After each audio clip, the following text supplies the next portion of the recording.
반갑습니다. 이 세상에서 나 자신을 끌어안아 줄 수 있는 유일한 사람은 누구죠? 나예요. 여러분들 인생 살면서 몸 아프고 힘들었잖아요. 애 낳을 때도 얼마나 힘들었어요. 애 낳을 때 남편이 알아요? 자식이 알아요? 누구만 알아? 나만 알아. 몸이 너무 아플 때 내 아픈 거하고 똑같이 남편이 내 마음에 맞춰서 돌봐주기 쉽지 않아요. 그러니까 누가 나한테 잘해줘야 돼? 내가 나한테 잘해줘야 돼. 내가 빛이 나야지 남도 나를 좋아하는 거예요. 내가 구질구질하면은 남이 나를 좋아할 것 같아요? 안 좋아할 것 같아요? 네, 그래서 저는 이렇게 강의 올 때, 오늘 같은 경우 뭐 1,500명도 넘는 이것도 명동 대성당에 강의할 때 꼭 올라오기 전에 거울을 봐요. 머리는 잘 정리됐는지. 그리고 제일 중요한 거는 바지에 자꾸는 올라갔는지. 네, 이거 제일 중요하게 여겨요. 만약에 내가 바지에 자꾸가 내려가잖아요? 그럼 여러분들은 눈은 여기 와 있고 생각은 딴 데가 있는 거예요. 딴 데. 저 신부님 저거 바지에 자꾸 내려갔는데, 내가 아무리 좋은 얘기를 해도 여러분들 귀에 들어가지 않아요. 무슨 얘기냐면, 남 앞에 나설 때 나 자신을 점검하는 일은 참으로 중요한 일이에요. 여러분들도 오늘 나오실 때 거울 한번 보셨어요? 안 보셨어요? 명동 성당에 오는 건데, 그렇죠? 제가 한 2년 전에 어느 천주교가 아닌 일반 기관에 강의를 갔어요. 근데 거기는 저를 초청하고 싶어서 2년 동안 섭외를 하다가 내가 2년 만에 시간이 돼서 그 기관에 갔어요. 갔는데 딱 나를 맞이하는 분을 보면서 정말로 나를 정말로 애타게 기다렸구나, 한눈에 알아보겠더라고요. 왜 한눈에 딱 알아봤느냐 하면은 얼굴에 화장을 어마어마하게 했어. 얼굴에 이 마스카라를 얼마나 말아 올렸는지 눈이 막 뒤집어질라 그래. 네, 눈이 볼에 얼마나 예쁜 그 저기 막 색깔을 칠했는지. 근데 이분이 루즈도 굉장히 짙게 발랐어요. 루즈도. 그런데 루즈를 굉장히 두껍게 발랐는데 바빴는지 루즈가 입술에서 선에서 벗어나갖고 살짝 올라왔어. 2시간이었는데 1시 반에 거기 가서 커피를 30분 동안 마시는데 30분 동안 무슨 얘기를 했는지 하나도 기억이 안 나요. 뭐만 기억에 남냐면 이것만 기억에 남네요. 이것만. 루즈 올라간 것만 기억에 나는 거예요. 2년이 지난 지금도 그분을 생각하면 아무 생각이 안 나. 뭐만 생각나냐면 이것만 생각이 나. 이것만. 그분이 굉장히 그날은 그 지역 기관장들 초청 강의 날이었어요. 그렇게 중요한 날에 나설 때 화장을 하고 난 다음에 거울을 한 번만 점검을 했다면 나한테 이 느낌을 주지 않았을 텐데. 근데 더 슬픈 건 뭐였느냐 하면 그 사무실에 직원이 8명이 있었어요. 8명이 있었는데 아침부터 그걸 봤을 거예요. 근데 아무도 얘기해 주지 않은 거예요. 선생님, 지금 루즈가 선에 벗어났어요. 입술에서. 그러니까 화장실에 가서 화장 좀 고치세요 라고 말을 해줬다면 이분은 그 창피를 당하지 않았을 거예요. 우리는 인생을 살아가면서 내가 내 자신을 점검하는 일도 중요하지만 내가 나를 점검할 수 없다면 누가 나를 점검해 줘야 되냐면 친구가 나를 점검해 줘야 돼요. 그래서 여러분들 인생에는요, 친구가 참으로 중요해요. 친구. 나를 점검해 줄 수 있는 친구. 내가 지금 제대로 살고 있나? 제대로 살고 있지 않는가? 옆에서 혼내주고 충고해 줄 친구가 필요하다는 거예요. 저는 신부로 살면서 뭐 좋은 신부들이 많죠. 네, 멘토가 3명이 있어요.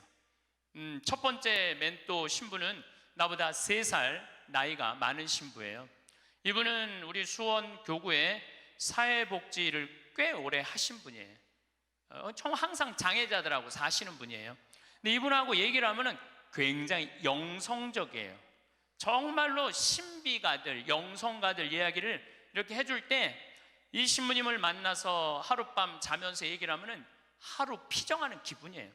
근데 하루는 평창 우리 생태마을에 하룻밤 저하고 이야기를 나누려고 오셨어요. 근데 갑자기 내 옷장을 딱 열어보시더니 제가 강의를 많이 하니까 양복이 많잖아요. 또 내가 한 번은 이렇게 양복이 이렇게 긴 거 이렇게 입고 방송에 나갔더니 할머니들이 신부님 저 긴 양복 입는다고 양복을 맞춰서 보내준 양복도 많아. 평창까지. 그러니까 양복이 한 10몇 벌이 있었어요. 근데 그 신부님이 이런 이야기를 저한테 하시더라고요. 황 신부, 아무리 강의하는 신부지만 양복이 너무 많은 거 아니야? 예수님은 한 벌만 입고 다니라고 그랬는데, 근데 실질적으로 그분은 양복이 2벌밖에 없으세요. 내가 그때 얼마나 창피했는지 몰랐어요. 얼마나 내 자신이 부끄러웠는지 몰라요. 그래서 그 양복 다 정리해갖고 여기 주고 저기 주고 양복을 줄였어요. 그러니까 무슨 얘기냐면은 나를 혼내줄 수 있는 신부가 중요한 거예요. 한 2주 전에 저한테 무슨 일이 있었느냐면 어떤 자매님이, 평창이 굉장히 춥거든요. 기본적으로 영하 10도에서 15도가 내려가요. 산속이니까. 그러니까 신부님 추우니까 이거 옷 하나 신부님 거 샀다고 밤에. 근데 딱 입었는데 옷이 따뜻하게 느낌이 좋더라고요. 근데 신부님 뭐 택인지 그거 띄시면 안 된다고, 혹시 수리받을 일이 있으면 그게 필요하니까 신부님도 휙 버리지 마시라고. 그래서 이제 집에 와갖고 그걸 띄고 딱 가격표를 딱 봤는데 165만 원짜리야. 어쩐지 좋더라고. 그런데 그걸 보고 누구 생각이 났느냐면 우리 베드로 신부 생각이 났어요. 베드로 신부가, 장애자들하고 사는 신부가 내가 이 옷을 입고 다니면 뭐라고 그럴까? 분명히 너 제정신이냐 혼냈을 거예요. 또 내가 이렇게 우리 교우들 여러분들을 무시하는 게 아니라 여러분들 입어봐야 2, 30만 원짜리 옷 입고 있잖아요. 근데 내가 160만 원짜리 잠바 입고 다니면서 행복을 얘기할 수 있는 자격이 있을까? 그래서 다음날 그 옷을 그분한테 돌려줬어요. 내가 고민을 어마어마하게 했어요. 근데 돌려주면서 이런 말을 했어요. 내 영혼을 죽이려면은 이런 옷을 자꾸 갖다 줘라. 근데 정말로 나를 사랑한다면 나는 10만 원, 20만 원짜리면 족하다. 왜 그렇게 비싼 옷을 나한테 선물을 하느냐. 근데 아마 나에게 그 베드로 신부가 없었으면 눈 감고 입고 다녔을지도 몰라요. 나를 혼내줄 수 있는 신부, 그게 멘토라는 거예요. 두 번째 신부는 굉장히 철학적인 신부예요. 이 신부님은 나보다 4살인가 나는 사실은 나이 많은 거 별로 안 따져요. 120년 동안 살면서 3살, 4살 그거 따져. 네가 형이냐 내가 동생이냐. 근데 4살 정도 많은 형인데 이 형은 굉장히 철학적인 신부님이에요. 굉장히 철학적인 신부예요. 그래서 이렇게 대화를 해보면은 하룻밤을 이렇게 지내면서 대화를 하면은 너무너무 철학적으로 나한테 도움을 많이 줘요. 내 멘토 신부죠. 또 한 신부는 나보다 7살 많은 형인데 이 신부님은 아무 생각이 없는 신부예요. 아무 생각이 없는 신부예요. 근데 이 신부님은 아침부터 저녁까지 같이 있어도 지겹지 않아요. 아침부터 저녁까지 같이 있으면 너무 재밌어요. 그리고 이 신부님은 내가 이렇게 밥을 먹고 이렇게 있다 보면 이게 김이 묻어요. 이 신부님은요 떼어줘요. 여기 있는 김 떼어줘요. 여러분들도 본당 신부님하고 이렇게 자매님들하고 밥 먹는데 먹다 김 딱 묻잖아요. 근데 그거 떼어주기 쉽지 않아요. 또 본당 신부님 앞에 김 묻은지도 모르고 하하하하 거리고 그냥 막 웃어도 끝까지 안 떼어줘요. 근데 그분은 내 입술에 김이 묻으면 떼어줘요. 얼마 전에는 이렇게 코를 풀었는데 내가 코딱지가 이렇게 묻었나 봐. 코딱지가 묻었는데 진짜로 황 신부 코딱지 묻었네. 그리고 떼어주더라고요. 그 형님은 나한테 한 형은 영성적인 멘토, 한 형은 철학적인 멘토, 한 형은 그냥 삶의 멘토예요. 이 신부님이 아무 생각이 없다고 그래서 아무 생각 없이 사신 신부님 아니에요. 새벽 4시에 일어나고 성서 쓰시고 5시만 되면은 할머니들 미사 일찍 오는 할머니들 마중한다고 묵주기도 1시간 동안 성당 마당에서 하는 신부님이에요. 사랑이 굉장히 많은 신부님이죠. 그 외에도 우리 동기 중에 선비 같은 신부님도 있고 정말 내 주위에 좋은 신부들이 많아요. 여러분들은 인생을 사는데 멘토가 몇 명이나 있어요?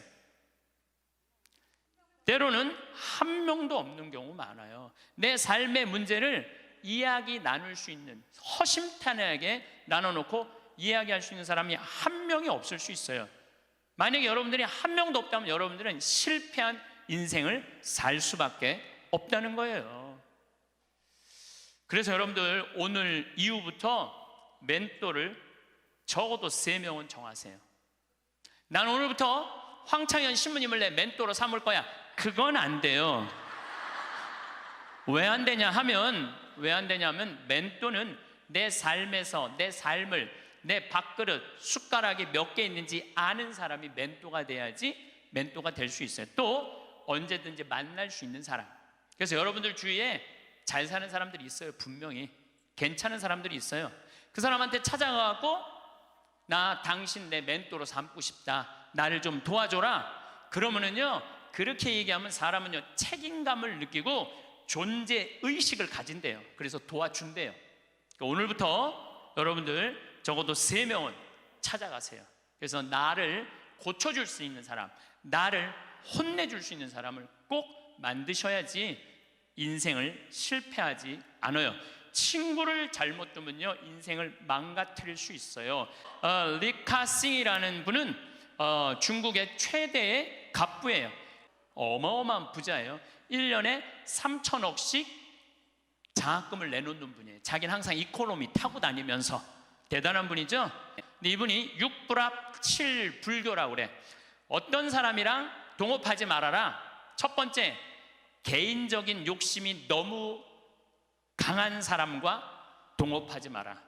사명감이 없는 사람과 동업하지 마라. 사명감이 없는 사람. 여러분들, 만약에 내 친구가 대통령이야. 그럼 나는 목에 칼이 들어와도 이 5천만을 생각하라고 난 얘기할 것 같아. 그런 사명감 가질 것 같아. 내 친구가 대통령이라면은 내 개인적인 대통령의 힘을 빌려갖고 내 개인적인 욕심 안 채우고. 세 번째, 인간미가 없는 사람과 동업하지 마라. 부정적인 사람과 동업하지 마라. 인생에 원칙이 없는 사람과 동업하지 마라. 우리가 인생을 살면서는 원칙이 꼭 필요해요. 저는 어떤 원칙이 있느냐면 1 더하기 1은 2다. 이게 내 인생의 원칙 중에 하나예요. 무슨 얘기냐면은 1억 드리고 1억 은행에 대출 받아갖고 2억짜리 아파트 사면 2억이야. 근데 우리는 무슨 생각해? 1억 내 돈 갖고 1억 대출 받아갖고 2억짜리 아파트 사면 10억 되길 바라잖아요. 그때부터 불행한 거예요. 그래서 나는 1 더하기 1은 10이 아니라 1 더하기 1은 2야. 욕심 부리지 말라는 거예요. 그리고 내 인생의 원칙 중에 하나는 그 달에 번 돈은 그 달에 다 써라. 이게 내 원칙이에요. 그 달에 번 건 그 달에 다 써라. 예. 특히 신부는 쌓여 있으면은 딴 생각하게 돼 있어요. 그래서 그 달에 번 건 그 달에 다 써라. 그럼 내 최고의 원칙은 뭐냐면 인생은 별거 없다. 먹고 마시고 놀자. 여러분들, 제가 작년에도 말씀드렸고 올해도 말씀드렸어요. 인간은요 먹고 마시고 놀지 않으면요 인간이 안 돼요. 사람은요 평범한 사람들이랑 먹고 마시고 웃고, 우리 예수님처럼 먹보요 술꾼으로 어려운 사람들 속에서 살아야지 사람이 되는 거예요. 그걸 못하면은요 많은 부분을 잃어버릴 수 있어요. 그리고 감사할 줄 모르는 사람과 동업하지 마라. 그리고 7, 불교. 불효하는 놈과 사귀지 마라. 사람에게 각박하게 구는 사람과 사귀지 마라. 시시콜콜 따지는 사람과 사귀지 마라. 받기만 하고 주지 않는 사람과는 사귀지 마라. 이게 내 원칙 중에 하나예요. 받기만 하고 주지 않는 사람과는 사귀지 마라. 저는 참 많이 받아요. 정말 많이 받는 사람 중에 하나예요. 작년에 할머니가 나한테 100억 기증했는데 올해 100억을 더 기증해갖고 200억을 내가 받았잖아요.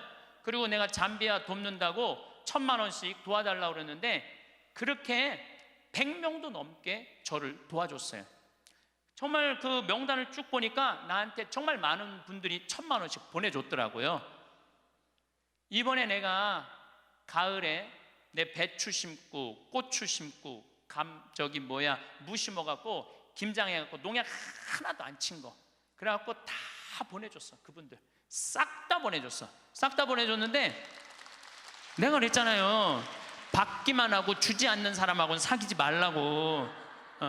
근데 나는 정말 고마워서 보내준 거야. 그런데 놀랍게도 신부님, 우리가 이런 거 바라고 신부님한테 봉헌한 거 아니에요. 이거 받고 그냥 있을 수가 없어요. 그래갖고 또 돈을 그분들 중에 보내준 게 2,000만 원이 또 넘어. 신기하죠. 나는 정말로 좋은 마음으로 맛있는 김장 보내주고 싶어서 보내줬는데 그게 또 고맙고 감사한가 봐.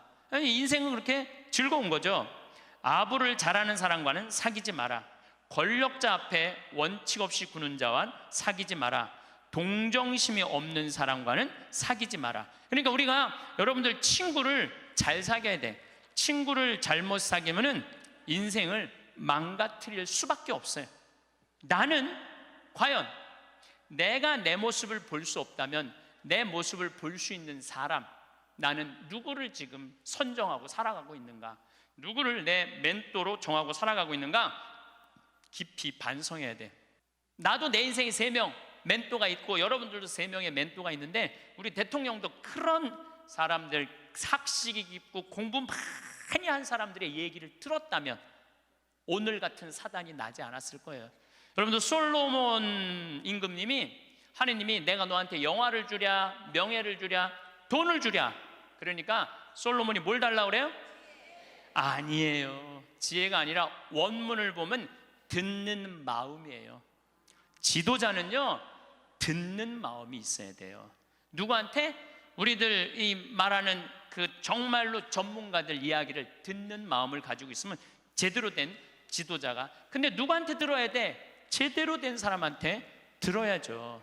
이런 친구 여러분들 꼭 가지셔야 돼. 그러면은 여러분들 인생을 실패하지 않을 수 있습니다. 지금 대통령 내려와라 올라가라 이거 문제할 게 아니에요. 지금 경제가 얼마나 어려운지 몰라요. 지금 나라 경제는요 심각한 거예요. 지금 대통령 올라가고 내려가고 문제가 아니야. 국민들은 지금 빚이 얼마나 많이 들었어요. 그 전셋값 하늘로 뛰고 참 답답하죠. 지도자들은 저희들끼리 누가 권력을 다음에 먹을 거냐에 눈이 멀어 있고 참 답답하죠. 그런데 답답해하지 마시라고. 왜 답답해하지 마시라고 말씀을 드리냐면 우리나라는요 뭐 5.16 혁명 그 다음에 이 5.18 광주 우리 정말 그 아이들 그 군인들이 죽이고 IMF 그래도 나라는 발전하고 있어요. 그리고 100만 명, 200만 명이 데모를 하는데도 어때요? 휴지 하나 없고 폭력 하나 없잖아요. 전 세계에서 이런 나라가 어디 있어요? 내가 보기엔 국민들 수준은 하늘 끝까지 올라가 있어. 국민들이 탄탄하면은요 다른 나라 같으면 이러면 벌써 전쟁하고 총 쏘고 난리 났을 거예요. 그런데도 국민들이 수준이 높기 때문에 내 눈에는 아무 문제도 아니야. 난 대한민국이 희망적인 나라라고 생각을 해요. 국민들은요 공무원들 요즘 9급 공무원들, 8급 공무원들, 7급 공무원들 열심히 해요. 제가 여주 여러 환경운동하면서 이제까지 내가 만난 하급 공무원들, 일반 우리 여러분들 자식들은 다 도와줬지 나를 방해한 사람 하나도 없어요. 근데 내가 올라가고 국회의원한테 얘기한 것도 아니고 도지사한테도 얘기한 거 아니야. 난 7급 공무원한테 가고 내가 우리나라 국민들 쉴 수 있는 공간을 꾸미고 싶다. 나를 좀 도와줘라. 그랬더니요, 그 여주에 있는 그 7급 또 과장급들이 평창까지 와서 다 보더니 자기네들끼리 모여서 정말로 우리 이런 거 도와주자 합의를 해갖고 다 도와주는데 기가 막히더라고요. 이번에 우리나라가 그런 거에 대한 혁신을 이루는 좋은 기회가 됐으면 저는 좋겠다는 생각을 합니다. 어쨌든 다시 자신 껴안기로 돌아가서 소크라테스는 뭐라고 그랬죠? 너 자신을 알라고 그랬죠? 덴마크에 그 유명한, 갑자기 이름이 생각이 안 나는데 동화 작가가 벌거숭이 임금 안데르슨, 똑똑하시네. 덴마크의 안데르슨이라는 동화 작가가 있는데 벌거벗은 임금님 얘기를 해요. 벌거벗은 임금님, 이 임금님은 평상시에 뭐를 좋아하셨느냐면 옷을 입고 자랑하는 걸 참 좋아하셨어. 옷을 입고. 근데 그 사기꾼 둘이서 임금님을 찾아가요. 임금님, 내가 기가 막힌 천을 짤 줄 안다고. 기가 막힌 천을. 근데 이 천은 바보 눈에는 안 보인다고. 바보 눈에는 안 보인다고. 그래갖고 그럼 한번 짜봐라. 그래갖고 이제 돈을 받았어요. 근데 이제 이 사기꾼이 이제 배틀에다가 옷을 짜는데 임금이 가보니까 안 보여. 근데 분명히 뭐라고 그랬어? 바보 눈에는 안 보인다. 막 짜면서 임금님 이 천이 멋있지 않느냐고. 그러니까 임금이 뭐라 그래? 멋있다고. 멋있다고. 신하들을 데리고 와갖고 신하들도 보여주라고. 이제 신하들이 와서 보니까 임금님이 멋있다고 그러니까 바보 눈에는 안 보인다니까 신하들도 뭐라 그래? 멋있다고 그래. 그래서 이제 한 일주일이 지나고 나서 임금님 옷 다 됐다고 입어보라고. 그럼 뭐가 보여야지 입지. 손 드시라고 그러니까 손 딱 들고 지금 들어갔다고. 잘 어울린다. 이쪽 손 드느라고.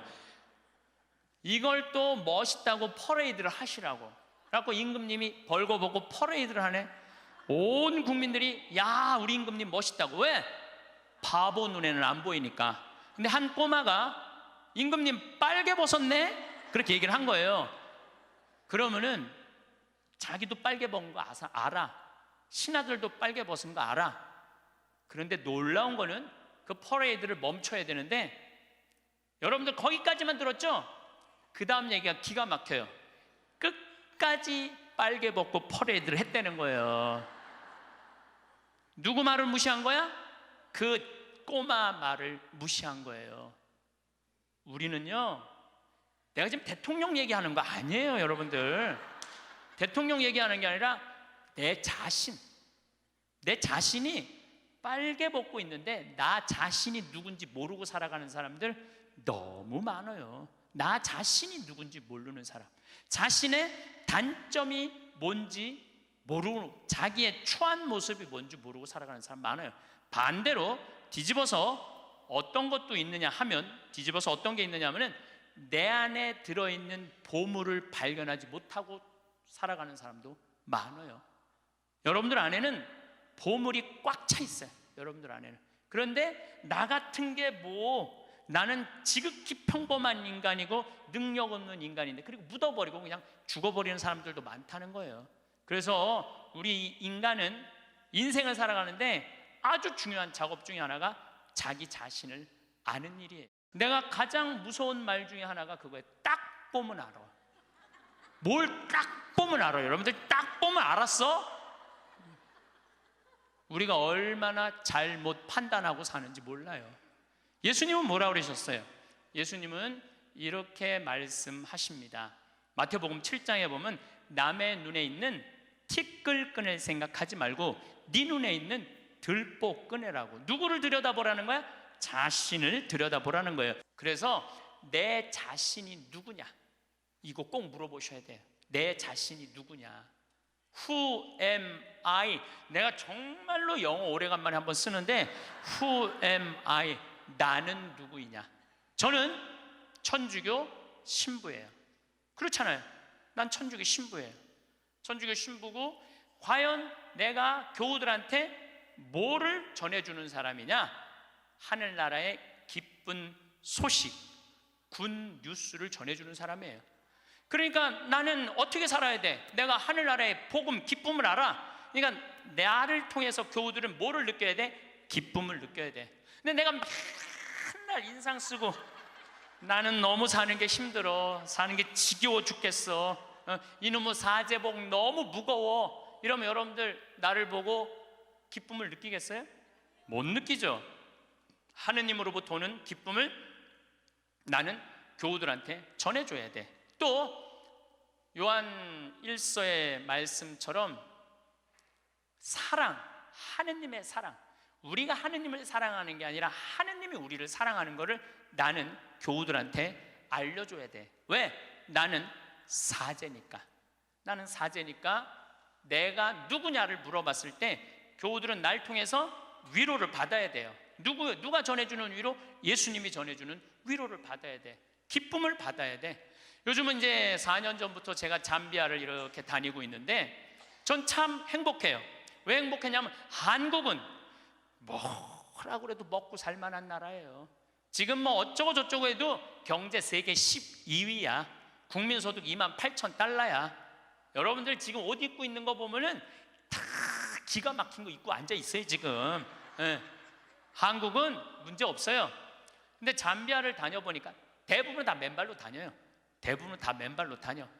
그런데 이번에 잠비아를 갔을 때 그 병원을 운영하는 마들렌이라는 수녀님이 나한테 면담을 청하더라고요. 신부님이 지금 잠비아에 농업대학, 신학교 이런 거 짓는 거 좋습니다.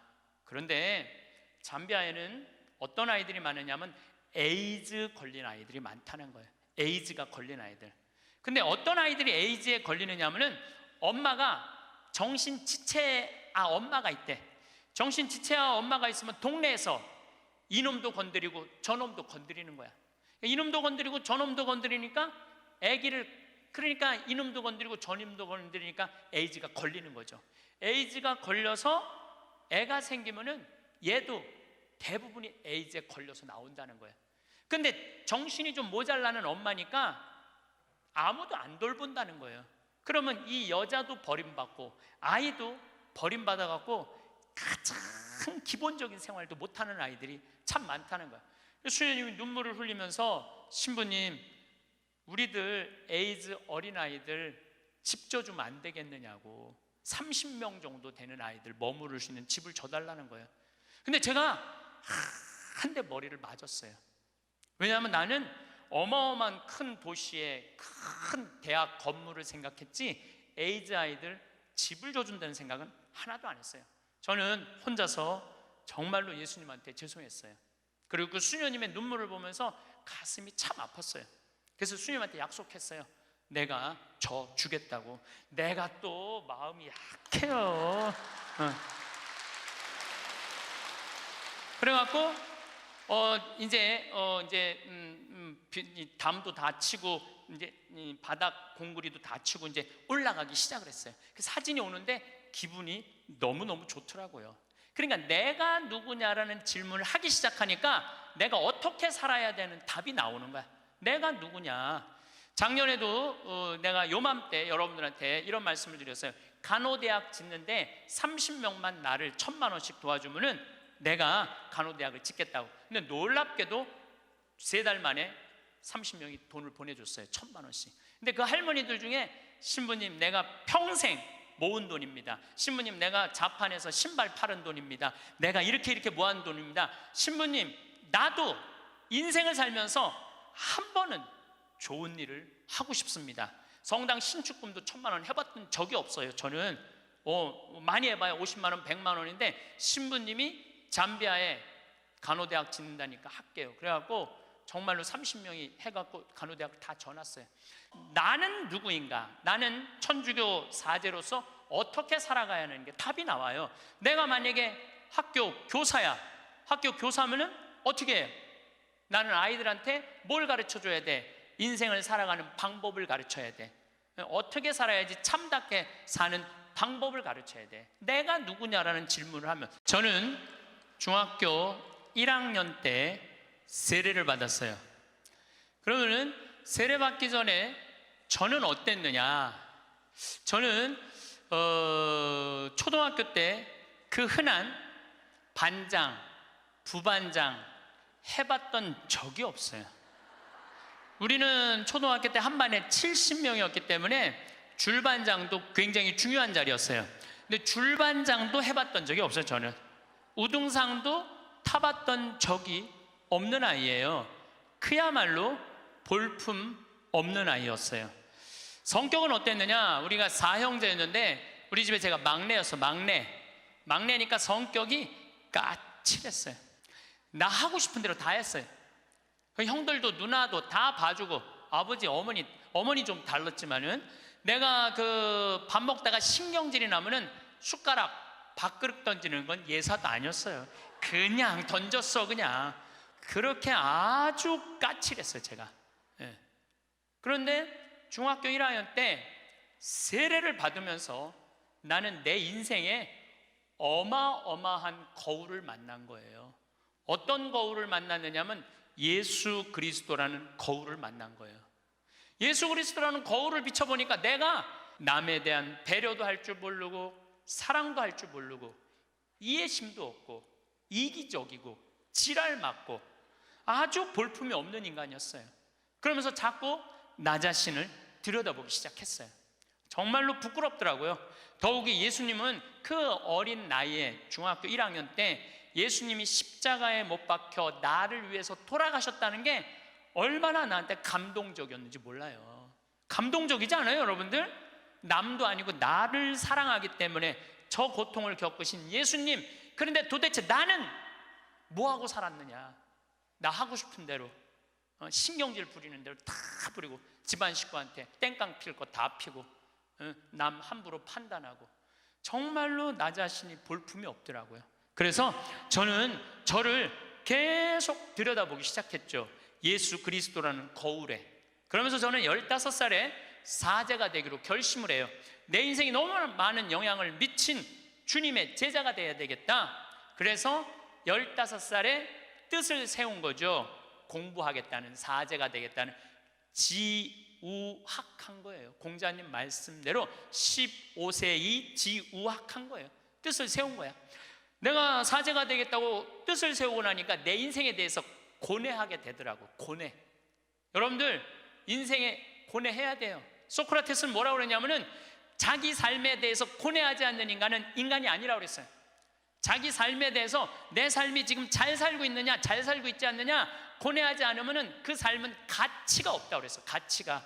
여러분들은 지금 살고 있는 삶이 가치 있어요, 가치 없어요? 고뇌해야 돼요. 내가 정말 가치 있는 삶을 살고 있는가? 제가 30에 31입이라고 그래요. 30에 신부가 됐어. 이제 뜻을 신부가 됐으니 얼마나 좋아. 그런데 내 인생에 가장 많은 실수를 저지른 게 30이에요.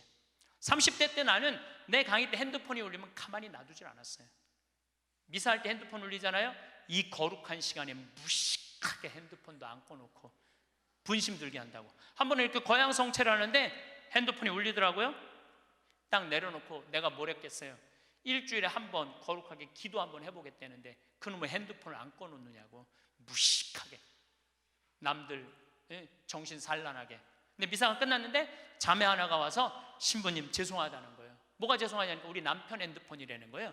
그래서 남편 핸드폰이면 남편이 와야지 왜 당신이 오느냐? 남편이 손이 없냐? 발이 없냐? 입이 없냐? 그랬더니 이 자매 하는 말이 신부님 우리 남편은 청각장애자라는 거예요. 따라서 말도 못하는 거예요. 항상 진동으로 해놓는데 풀린 거야. 풀리고 난 다음에 자기도 모르고 아내도 몰랐던 거야. 너무 죄송하다고 신부님 미사 때 분심 들게 해서. 내가 그날 이후부터 지금까지 내 강의 때 핸드폰 울려도 한 번도 신경질을 부린 적이 없어요. 한 번도. 근데 30대 때는 그랬어요. 그리고 내가 지금 50이 돼 보니까 네 바지에서 울리는지 내 바지에서 울리는지도 모르겠더라고. 한 번은 춘천 수무숲 성당이라는 곳에 강의를 갔는데 막 강의를 시작하는데 핸드폰이 막 울리더라고요. 그래서 내가 얘기했죠. 나는 내 강의 때 핸드폰 울려도 한 번도 신경질을 부린 적이 없다고. 그런데도 계속 울리는 거예요.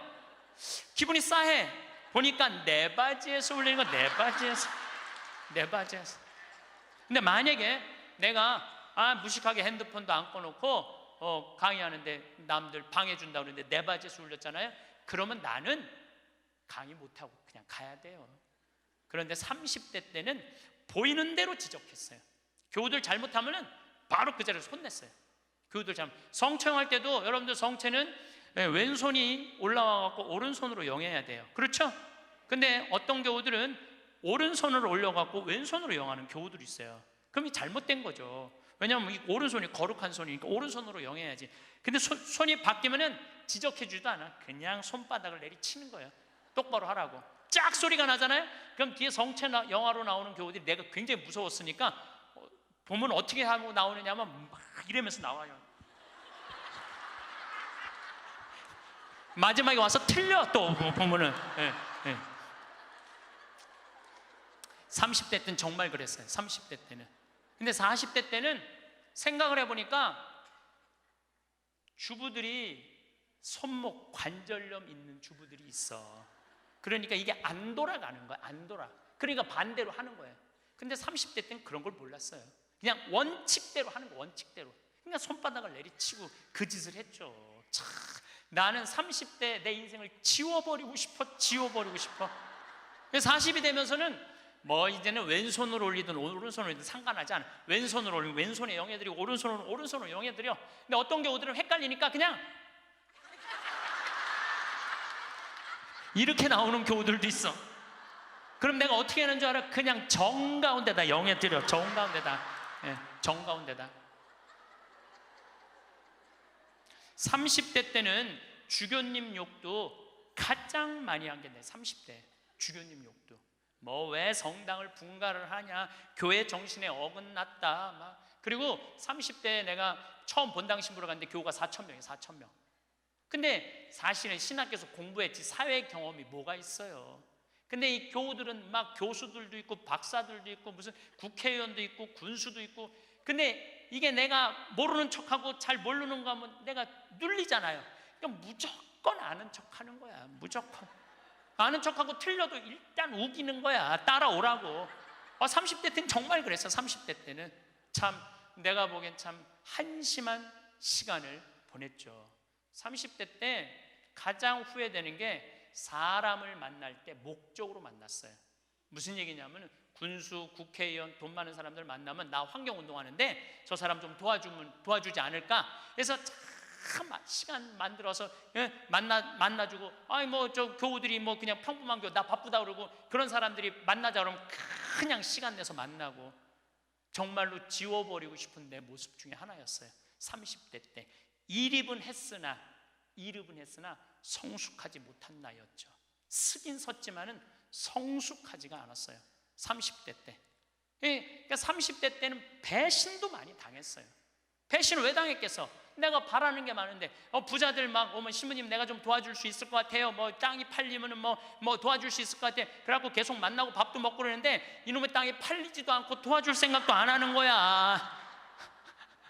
30대 때는 그랬어요. 30대 때는 이렇게 생각해 보면은 나 혼자 잘난 척하고 아는 척하고 있는 척하고 그랬던 세월이 내 30대. 그리고 30대 때는 듣지도 않았어요. 그냥 내 말하기 바빴어. 내 말하기 바빴던 게 30대 내 인생이었죠. 30대는 무슨 일을 많이 할까? 일에 매달렸어요. 그래서 저는요 30대 때 일 많이 했어요. 빈병 모으기 운동을 했는데 한 달에 20만 병씩 모았어요. 20만 병씩. 그냥 막 일에 매달렸어요. 일에. 그리고 무슨 폐식용유 모아갖고 하면 막 경기도에 있는 아파트에 그냥 폐식용유 설치하고 막 트럭 5대 막 4대 해갖고 일에 매달렸어. 일에. 그러니까 30대 때 내가 보니까 미쳐서 산 것 같아. 미쳐서. 근데 지금 생각해 보니까 지금은요 일에 안 매달려요. 일을 많이 하는 건 아무 의미가 없더라고요. 때가 되면 다 두고 떠날 거야. 일에 매달리면 행복하지 않아. 뭐가 행복하냐면 그냥 행복하면 돼. 오늘 행복하면 돼. 오늘. 뭐 일은 중요한 게 아니야. 오늘 행복해갖고 일이 되면 좋은 거고 안 되면 말고. 근데 30대 때는 일 때문에 오늘의 행복을 내가 포기한 시기가 30대예요. 40이 되면서 내가 불혹의 나이가 돼. 40이 불혹이라고 그래요. 불혹. 이 불혹이라는 게 무슨 뜻이냐면 유혹이 없는 나이야. 흔들림이 없는 나이야. 의심이 없는 나이야. 40이 딱 되고 보니까 주교님들이 이해가 되더라고요. 주교님들이, 우리 수원교구 신부가 500명인데 그 중에 잘 사는 신부들도 있지만 사고 치는 신부들이 얼마나 많아요. 여자 문제, 돈 문제, 교우들하고 싸우는 문제, 정말 복잡하겠더라고요. 그 500명의 신부들을 관리하려고 그러니 주교님들이 얼마나 머리가 아파요. 이해가 되더라고요, 주교님이. 그래서 내가 40살 이후에 그런 주교직이 얼마나 어려운 걸 이해하고부터는 주교님을 욕한 적이 한 번도 없어. 이날 이때까지. 이해가 되니까. 그리고 유혹이라는 게 뭐예요? 불혹이라는 게 뭐예요? 신앙에서도 별로 유혹받을 게 없어. 하느님에 대한 확신, 하느님이 이 세상에 오셨고 예수님 부활한 거에 대한 확신, 그리고 하늘나라 올라가셔갖고 우리 인생에 관여하고 있는 거에 대한 확신. 요즘 예수님 부활에 대한 확신이 왜 더 드느냐 하면은, 여러분들, 예수님이 십자가에 못 박히기 전에 매질 당했다고 그래요. 채찍질. 그게 가죽으로 끝에 양뼈 조각, 쇠 조각이 있어요. 한 대 때리면은요, 이 등에 살점이 다 묻어나고 뼈 조각이 다 드러나. 한 대 맞으면. 그래서 40대 이상 맞으면 죽는다고 그래요. 근데 예수님이 그 40대, 39대를 맞았다는 거야. 그러니까 예수님 십자가에 올라가기 전 이미 이 피가 너무 많이 흘러갖고 등에 살점이라는 게 거의 없는 상태야. 그리고 십자가에 매달렸을 때 손바닥에 못 안 박아요. 손목에 박지. 왜냐하면 떨어지니까. 이건 찢어져서 금방 떨어지거든. 손목에 박으면 온갖 신경, 동맥, 정맥 다 지나가는 거야. 이 뼈가 양쪽에. 그리고 그 숨 쉬고 이러는 게 너무너무 힘들어갖고 숨이 막혀 죽는 거거든요. 근데 3일 만에 부활했잖아요. 3일 만에 부활을 했다고 3일 있다가 이제 계속 마리아 막달레나한테도 나타나고 베드로하고 요한한테도 나타나고 막 그러잖아요. 내가 보기에는 그 정도 맞았으면 3일 후에 부활하고 난 다음에 1년은 누워 있어야 돼. 그렇지 않아요? 1년은 내가 보기엔 누워 어딜 돌아다녀. 근데 막 갈릴레아도 갔다가 막 여기도 갔다가 무슨 엠마오도 막 그러잖아요. 확실히 우리가 생각하는 거와 다른 모습으로 부활하신 거예요. 우리가 생각하는 거 완전히 다른 모습으로 부활하셔서 제자들한테 11번 나타나시거든요. 그러니까 나는 그런 미혹되는 게 없는 나이가 40이 돼서 참 좋더라고요. 40이 돼서 너무 좋았던 것 중에 하나가 돈에 대한 유혹이 없는 거야. 30대 때는 돈 많은 사람만 만나고 막 그랬는데 이제는 40이 되면서부터 다 소용없더라고. 보니까 돈 많은 사람 폰만 썼지 안 도와줘요. 진짜 소중한 분들은 누구냐면 바로 여기 계신 여러분들. 정말로 우리 생태마을에 후원하는 분들이 10,000명이거든요. 그분들 3,000원, 5,000원이야. 근데 그분들이 20년 동안 나를 후원해 줬는데 100억이 넘더라고. 그 후원도.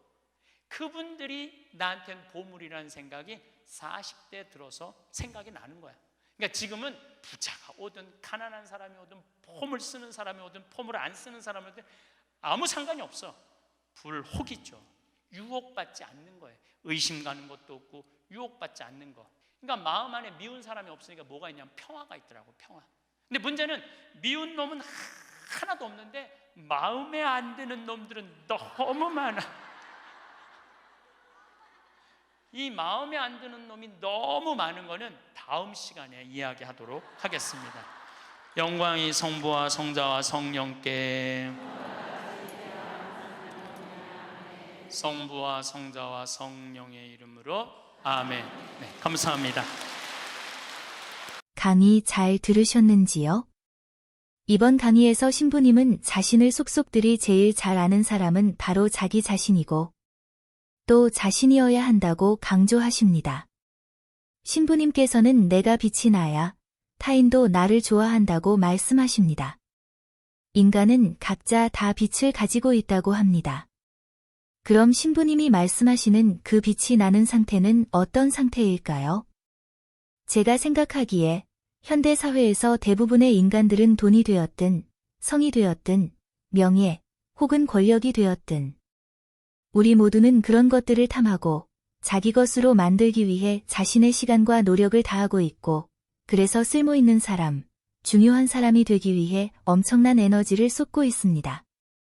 그리고 인간들은 그 대가로 술이나 담배, 혹은 유흥, 게임 등등 다른 보상을 갈구하고 또 그런 것들을 행복으로 알고 살아가고 있습니다.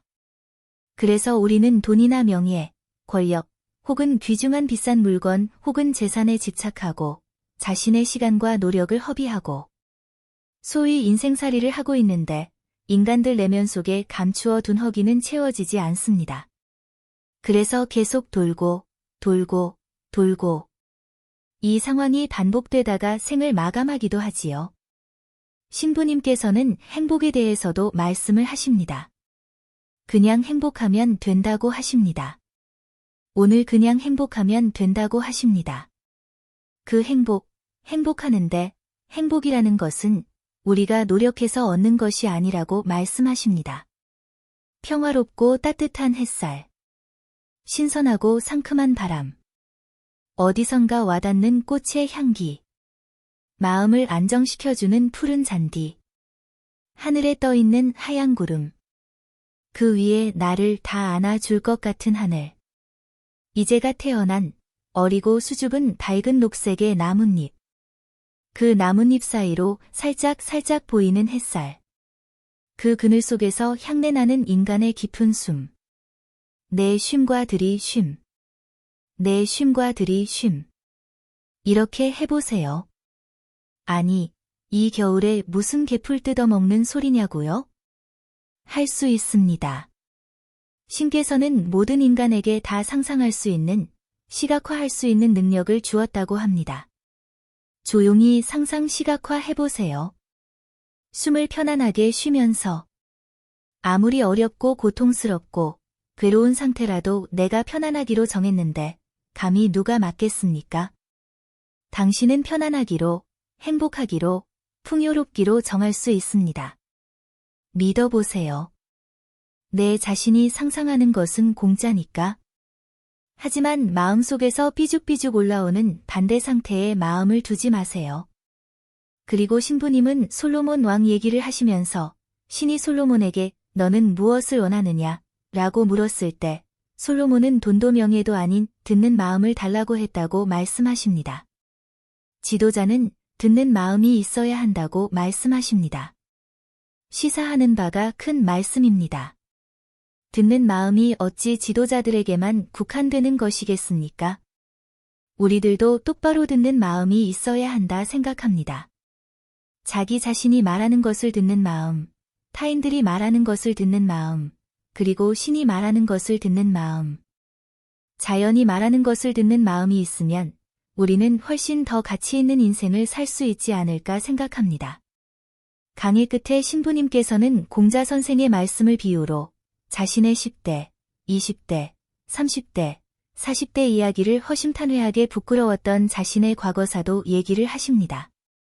10대 때 지호학한 이야기, 20대 때 일입하여 신부가 된 이야기, 30대 때 일에 미쳐서 자신의 정한 목표를 달성하기 위해서 잃었던 것과 얻은 것에 대한 이야기, 그리고 40대 때 부록, 인간과 신에 대해서도 부록의 경지에 이른 이야기들을 담담하게 말씀하십니다. 공자 선생께서는 70살에는 종심소욕 불유구라 하셨습니다. 70살에는 마음이 원하는 대로 하여도 법도에 어긋남이 없다. 자기 마음 가는 대로 행동하여도 법도에 어긋나지 않고 예의에 어긋나지 않는 다 만사형통한 상태에 이른다. 이런 경지가 어찌 쉬운 경지이겠습니까? 평생을 수련해야 되는 경지인 것 같습니다. 그런데 우리 인간들은 3차원 물질 세계에 살아가고 있다고들 합니다. 물질 세계에서 살아간다는 것은 물질에 큰 비중을 두고 살고 있다는 뜻이겠지요. 하지만 물질에만 매달리면 공자 선생이 말한 종심소욕 불유구의 상태에 다다를 수 있을까요? 우리들은 물질 세계 말고도 다른 세계가 있다는 것을 느낄 수 있습니다. 다른 세계는 눈에 안 보이니까 별로 중요하지 않다고, 있는 것 같다고 느끼지만 세상살이 버겁다는 이유로 뒤로 제쳐두고 무시하고 살아가고 있지요. 혹자는 우리가 일컫는 시련이나 고난이라는 것도 자신 스스로가 다 정해놓고 이 세상에 왔다고도 합니다. 이 무슨 말도 안 되는 소리인가 싶지만 만약에 그렇다고 가정한다면 자신 스스로가 모를 뿐이지. 그런 시련, 고난, 난관들을 충분히 극복하고 해결할 수 있기 때문에 그런 상황을 만들어 놓지 않았을까 생각합니다. 그리고 신부님께서는 다른 강의에서 설령 그렇게 고난과 시련 속에 죽음을 맞이하더라도 죽음조차도 끝이 아니며 또 죽음이라는 것도 인간들이 생각하는 것처럼 두렵고 무서운 것이 아니라고 강조하십니다. 이 세상 살아서 좋고 감사하며 죽음도 그렇게 나쁜 것이 아니다. 즉 플러스 알파가 있다고 생각하고 하루하루 행복하게 살라 하십니다. 수많은 사람들을 만나고 수많은 죽음을 목격하고 깊은 성찰과 복음을 깊이 연구하신 분의 말씀이니 참조하는 것은 인생살이에 많은 도움이 되지 않을까 합니다. 하루하루 행복한 삶이 되는 것 마음먹기 나름이다 하신 신부님의 말씀을 음미하며 다음에 좋은 영상으로 다시 뵙겠습니다. 끝까지 시청해주신 여러분 감사합니다.